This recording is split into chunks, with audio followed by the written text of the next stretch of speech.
Eh bien, mes amis, il semble que Donald Trump continue de se ridiculiser, lui et son administration. Aujourd'hui encore, il a tenu une nouvelle conférence de presse et comme d'habitude, c'était un fiasco total. Il s'est vanté de ses voyages en Arabie Saoudite, aux Émirats Arabes Unis et au Qatar, affirmant que ce serait un super voyage auquel certains journalistes pourraient participer. Ce qu'il ne dit pas, c'est qu'il a signé des accords avec ces pays pour ses propres intérêts personnels. Pendant qu'il prétend représenter les États-Unis, Trump négocie en coulisses des deals immobiliers. Un hôtel de luxe à Dubaï, une tour résidentielle en Arabie Saoudite, un terrain de golf au Qatar. Son fils Eric Trump est même allé proposer de nouveaux contrats aux Émirats. À côté de ça, Abu Dhabi investit dans une crypto-monnaie liée à Trump, leur rapportant potentiellement des milliards. Lorsqu'un journaliste lui demande ce qu'il compte faire sur les tarifs pharmaceutiques, Trump répond, comme toujours, « Donnez-moi 2 semaines ». Encore cette fameuse promesse des 2 semaines, qu'il utilise depuis des années pour repousser les décisions. Sur la santé mentale, il est tout aussi évasif.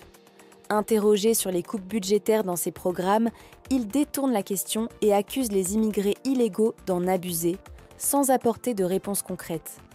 La réalité, c'est que Trump utilise sa position pour s'enrichir personnellement. Des pays étrangers injectent de l'argent dans ses affaires, pendant qu'il prétend défendre les intérêts des Américains. C'est de la corruption pure. Des médias comme le New York Times ont révélé qu'un fonds soutenu par Abu Dhabi investissait 2 milliards de dollars dans ces entreprises. Et en parallèle, la Maison-Blanche envisage d'assouplir les règles sur la vente de technologies sensibles à ces mêmes pays. Le pire, c'est que tout cela se passe au grand jour. Trump ne cache même plus ses conflits d'intérêts. Pendant que les marchés s'effondrent, sa famille organise des fêtes de luxe et signe de nouveaux contrats immobiliers au Moyen-Orient.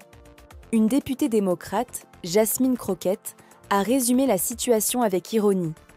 Au lieu d'essayer de ressembler au pape, Trump ferait mieux de se comporter comme un véritable président. Elle rappelle que sa mission est de défendre la Constitution, pas de jouer un rôle ou d'enrichir ses proches. Et pendant que le pays fait face à de vrais problèmes de santé, d'économie et de sécurité, Trump poste des messages décousus, parle d'Alcatraz comme s'il allait en faire un symbole de la loi et de l'ordre, sans queue ni tête. En conclusion, ce que nous voyons ici n'est pas une présidence normale. C'est une utilisation flagrante du pouvoir pour servir des intérêts personnels, avec une incompétence inquiétante et une corruption systémique. Et pendant ce temps, les médias complaisants détournent les yeux.